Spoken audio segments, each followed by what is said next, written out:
Vaš posjet vidimo kao još jedan dokaz posebne pozornosti i razumijevanja koju NATO pruža Bosni i Hercegovini i njenim institucijama u pogledu reformskih procesa i aktivnosti koje provodimo u okviru NATO integracijskih alata i procesa.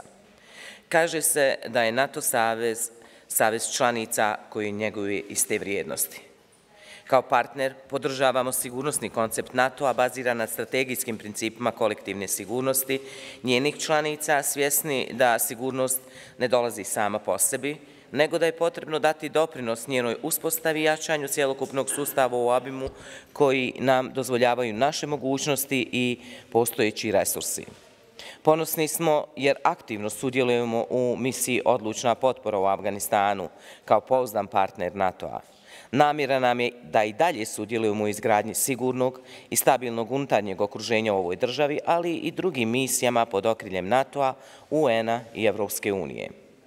Važnim korakom smatram i zaključivanje sporazuma sa Evropskom unijom o uspostavljanju okvira za sudjelovanje Bosne i Hercegovine u operacijama Evropske unije za upravljanje krizama, čime Bosna i Hercegovina demonstrira namjeru i spremnost da doprinosi zajedničkoj sigurnosti i obrambenoj politici, intenzivirajući istovremeno proces integriranja Bosne i Hercegovine u Evropsku uniju.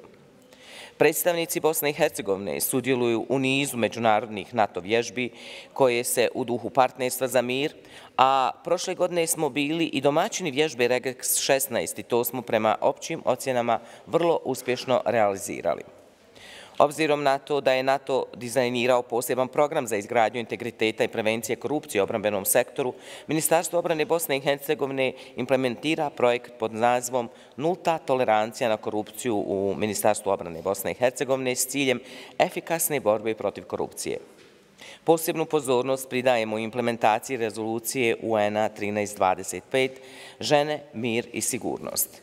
U okviru Središta za obuku za operacije potpore miru, koji funkcionira kao NATO partner i regionalno središte za mirovne operacije, edukaciju i trening, te središte koje je dobilo US i bezuvjetni certifikat kvalitete obuke sukladno NATO standardima, educiramo kako djelatne vojne osobe, pripadnike oružanih snaga, tako i policijske službenike iz zemlje i regije, najvećim dijelom po pitanju obuke za sudjelovanje u mirovnim misijama.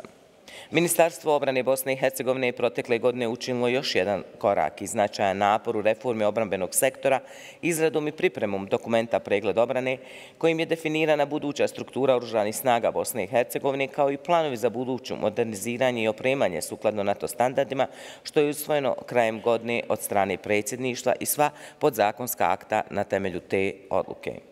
Snažno podržavamo razvoj novih NATO programa usmjerenih na jačanje institucionalne suradnje i efikasnosti u okviru izgradnje i održavanja sustava kolektivne sigurnosti kao što su Smart Defense, platforma interoperabilnosti ili individualno prilagođavanje mape puta. Namjera nam je da aktivno sudjelujemo u ovim inicijativama shodno mogućnostima koje su još uvijek ograničene te u tom smislu izuzetno značajno cijenimo pomoć vas saveznika. Upravo programi partnerske sigurnosne suradnje kao i sudjelovanje s članicama Saveza u zajedničkoj obuci, vježbama i NATO vođenim operacijama pomažu da oružane snage Bosne i Hercegovine i država u cjelini trebaju i mogu napraviti suštinski i strateški iskorak iz faze interne konsolidacije u fazu europske i euroatlantske integracije. Sada smo spremni preuzeti odgovornost i obaveze, ali i prava u okviru najviših oblika institucionalne suradnje partnera i NATO-a, akcijskog plana za članstvo. Kako bi to i ostvarili, predano radimo na ispunjenju talijanskog uvjeta o napretku u procesu knjiženja nepokretne vojne imovine, redovito informiramo sjedište Saveza i države članice i uvjereni da će 25 do sada uknjiženih lokacija i svi ostali rezultati koje smo upravo spomenuli biti prihvaćeni kao jedan kredibilan napor koji će ishoditi odluku o aktiviranju mapa za Bosnu i Hercegovinu.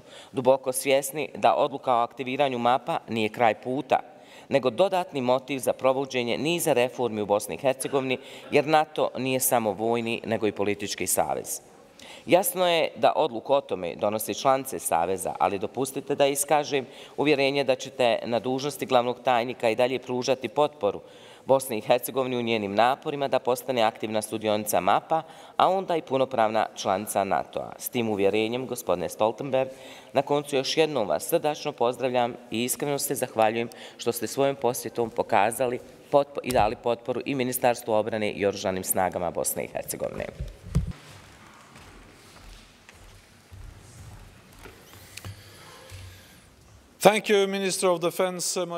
Hvala vam, ministrice odbrane Marina Pendeš, na ovoj dobrodošlici i hvala vojnicima, hvala generalima i veliko mi je zadovoljstvo što sam ovdje, što sam u Sarajevu 20 godina nakon Dejtonskog sporazuma, 20 godina nakon što je NATO poslao ovdje 60.000 pripadnika u Bosnu i Hercegovinu. Danas je Bosna potpuno drugačija, zaista se promijenila, sada je zemlja mirna, sigurna i gleda prema vani uz jedinstvene oružane snage. Činjenica da svi služite zajedno u pod jedinstvenim lancem komande, da radite zajedno, da čuvate mir zajedno, jeste izuzetan uspjeh. Vi ste živi primjer koliko ste napredovali od onih tamnih dana rata. Svi možemo biti jako ponosni, a NATO je ponosan da vas podržava. Nedavno usvojeni pregled odbrane će dodatno modernizirati oružane snage BiH. Vaše odbrambene strukture pokazuju što je moguće kada se pozabavi teškim stvarima uz ambiciju i u konsenzusa. I pozdravljam zaista ovu poruku koju je prenijela ministrica odbrane, da se nastavi modernizacija oružanih snaga, da se nastave reforme i da se nastave fokusirati na transparentnost, odgovornost i borbu protiv korupcije. To će ojačati zajedničke oružane snage Bosne i Hercegovine. To je dobro za Bosnu i Hercegovinu, ali je također dobro i za stabilnost i mir u ovom regionu. I također dobro za ostatak Evrope i dobro i za NATO. NATO već godinama podržava Bosnu i Hercegovinu. Pomogli smo vam da završite rat, pomogli smo vam da se modernizirate, da ojačate oružane snage, a vi sada pomažete nama. Bosna i Hercegovina je postala značajno doprinosi međunarodnoj sigurnosti, veoma učestvujete u tome i mi smo zahvalni zbog toga. Prisutni ste u Afganistanu, oko nekih 500 vojnika je do sada služilo u Afganistanu. Ima dosta vojnika sada iz Bosne i Hercegovine u Afganistanu koji su u misiji odlučna podrška, a to je dio globalnog nastojanja borbe protiv međunarodnog terorizma, da se spriječi da Afganistan još jednom postane sigurna luka, utočište za međunarodne teroriste. Tako da možete biti ponosni što ste dio te globalne borbe protiv međunarodnog terorizma zbog vašeg prisustva već godinama u Afganistanu. Također smo veoma zahvalni na vašoj podršci u koaliciji koja se bori protiv ISIS-a, donaciji municije koju ste donirali vladi Iraka. To je jedan od znakova kako doprinosite borbi protiv ISIS-a.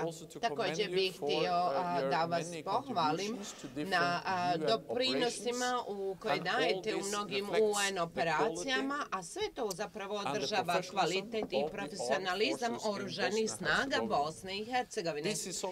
Ovo je nešto što ste sami stvorili. Vi ste učinili da promjena bude moguća kroz naporan rad, kroz nastojanja u proteklim godinama, ali NATO vas je podržavao i mi smo ponosni i čast nam je što smo mogli zajedno raditi sa vama, što zajedno radimo sa vama, sa vašim snagama koje su interoperabilne sa NATO snagama, sa NATO trupama i vi ispunjavate NATO standarde. Dakle, to je veliki uspjeh za Bosnu i Hercegovinu i to je nešto što je također važno i za NATO. Mi ćemo nastaviti pružati podršku vama, podržavati vaša nastojanja ka tješnjim euroatlantskim integracijama, pa pružat ćemo vam i praktičnu pomoć i podršku. Održat će se civilno-vojna vježba u jesen ove godine i naravno nastavit ćemo pružati snažnu političku podršku Bosni i Hercegovini. I zaista mi je čast i zadovoljstvo susresti se sa svima vama, sa vojnicima koji su služili u Afganistanu u NATO operaciji tamo i koji su također i sa političkim liderima koji sam susreo danas u Sarajevu, s kojima sam razgovarao kako dalje ojačati partnerstvo između NATO i Bosne i Hercegovine. Dakle, još jednom htio bih vam se svima zahvaliti na svemu onome što radite, zahvaliti se ministrici Pendeš na njenom liderstvu. Hvala lijepo.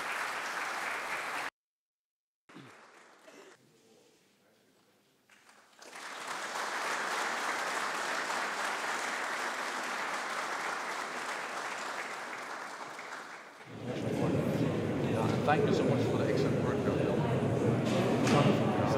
Our nation is very grateful for people like you. Thank you. All the best. Thank you. Thank you so much. Well, that's very good. Excellent.